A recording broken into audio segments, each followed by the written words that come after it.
O sol castigava a terra seca do vilarejo de São Lourenço. Poeira subia em véus finos quando o vento cortava o ar, trazendo o cheiro de lenha queimada e do pão quente que saía do forno da Dona Clara. As ruas de chão batido serpenteavam entre casas de adobe, com janelas abertas deixando escapar risos, choros e o chiado do rádio com notícias do mundo. Na praça, o coração do vilarejo pulsava. Uma figueira velha, um banco torto, uma igreja branca com o sino enferrujado. Era ali que Elias, um menino de 12 anos, passava suas tardes chutando uma bola de meia contra o muro, sonhando com o dia em que seria um craque. Elias era pequeno, magro, com pernas finas que pareciam frágeis, mas que corriam como o vento.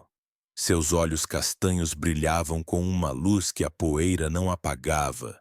Ele tinha pouco: uma mãe que trabalhava de sol a sol na roça, um pai que partira quando ele ainda engatinhava, e uma avó que contava histórias de santos e milagres sob a luz fraca do lampião. A bola, remendada com linha grossa, era seu tesouro.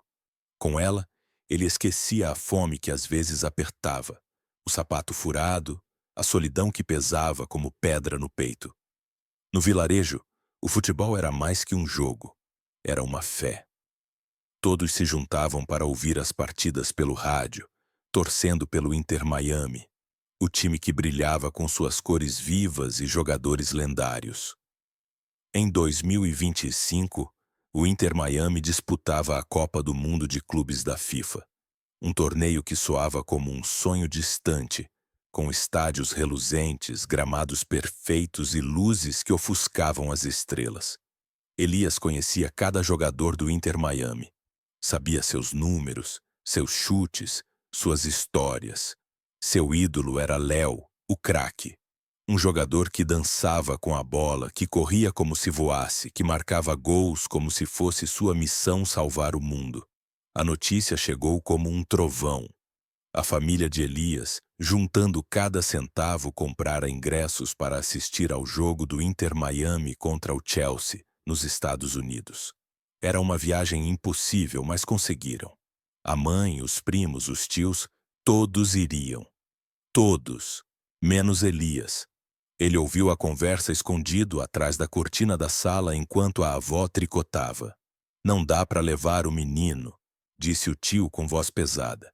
"É caro demais. E ele nem entende tanto assim de futebol." A mãe suspirou, concordando em silêncio. Elias sentiu o chão sumir. Era como se o tivessem chutado no peito, sem bola, sem jogo, sem chance de defesa. Ele correu para o quintal onde a poeira engoliu suas lágrimas. A bola de meia estava lá, murcha, como se sentisse a mesma rejeição. Elias chutou com força e a bola voou contra o muro, rasgando de vez. Ele caiu de joelhos, as mãos na terra, o peito apertado. Por que o deixavam para trás? Não era ele quem passava horas ouvindo os jogos, imitando os dribles de Léo, sonhando com o dia em que vestiria a camisa do Inter Miami. A injustiça queimava. Era mais quente que o sol, mais seca que a poeira, mais pesada que a solidão. Os dias seguintes foram cinzentos, apesar do céu azul. Elias mal falava. Ia para a escola, ajudava na roça, mas seus olhos estavam em outro lugar. A avó notava, mas não dizia nada. À noite contava histórias de santos que enfrentavam desertos, de milagres que chegavam quando tudo parecia perdido. Elias ouvia, mas não acreditava. Como poderia haver milagre para um menino como ele, esquecido pela própria família? O rádio agora era um inimigo. Cada notícia sobre o Mundial de Clubes era uma faca. O Inter Miami avançava, e Elias, preso no vilarejo, sentia-se mais longe do que nunca. A primeira reviravolta veio como um raio. Era uma tarde abafada, e Elias chutava pedras na praça quando o rádio da Dona Clara gritou. O tio de Elias, que liderava a viagem, fora internado. Uma febre alta, disseram. algo que ninguém explicava. A família, em pânico, cancelou a viagem. Os ingressos comprados com tanto sacrifício foram perdidos. A mãe de Elias chorava, os primos brigavam e o vilarejo inteiro comentava. Elias, no fundo, sentiu um alívio egoísta, mas logo veio a culpa. Como podia desejar que os outros sofressem? Ele se trancou no quarto, rezando pela primeira vez em anos, pedindo perdão, pedindo que o tio melhorasse, pedindo que a dor parasse de crescer dentro dele. O tio se recuperou, mas a viagem não. A família agora falava do jogo com amargura. O Inter Miami enfrentaria o Chelsea, e eles assistiriam pela televisão como todo mundo. Elias, porém, não conseguia se alegrar. A injustiça inicial, ser excluído, transformara-se em algo pior. A certeza de que seus sonhos nunca sairiam do vilarejo. Ele parou de jogar bola. A praça ficou vazia. O vento soprava, levando a poeira, o cheiro de lenha, o som do rádio. Elias sentia-se como uma árvore seca, sem raízes, sem folhas, sem vida. Mas a vida às vezes guarda surpresas. Era uma manhã comum, com o sol ainda tímido, quando um carro estranho parou na rua de Elias. Poeira subiu e as galinhas correram. Um homem desceu alto com óculos escuros carregando uma bolsa. Ele perguntou pela casa do menino que amava o Inter Miami. A avó de Elias, desconfiada, chamou o neto. Elias saiu com o coração batendo forte, sem entender. O homem sorriu e disse que era do clube. O Inter Miami soubera da história de Elias, como ninguém sabia ao certo. Talvez um vizinho tivesse escrito, talvez a dona Clara tivesse contado a alguém. O importante era que Léo, o craque, queria conhecer o menino. Elias tremia. O homem entregou um envelope. Dentro havia um ingresso para o jogo contra o Chelsea, uma passagem de avião e uma carta.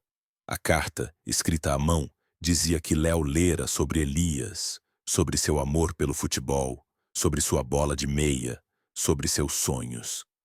"Você é um de nós", escrevia o craque.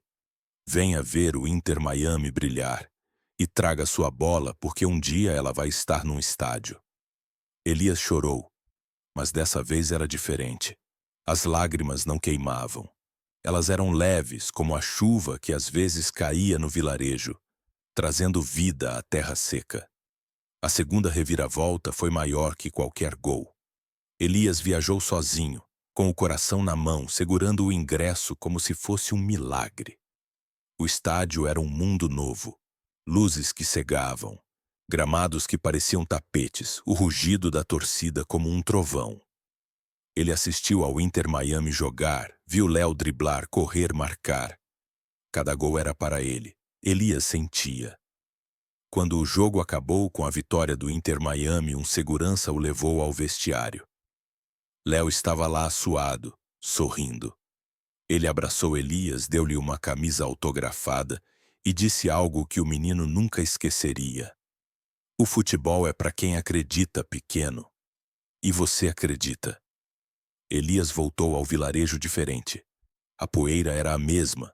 O sol ainda queimava. O cheiro de lenha pairava no ar. Mas ele carregava algo novo. A certeza de que seus sonhos não eram pequenos demais. A família, envergonhada, pediu desculpas. A mãe o abraçou, os primos o chamaram para jogar. Elias perdoou porque o coração puro não guarda rancor. Ele voltou à praça com uma bola nova, presente de Léo. Chutava contra o muro, mas agora via além. Via estádios, torcidas, gols. O vento soprava, levando a poeira. O rádio chiava, contando novas histórias. Elias sorria. A injustiça ficara para trás como uma sombra que o sol dissipa. A fé, a resiliência, a redenção. Tudo isso ele carregava no peito. E em algum lugar sob a figueira da praça ele sabia. Seu novo começo já havia começado.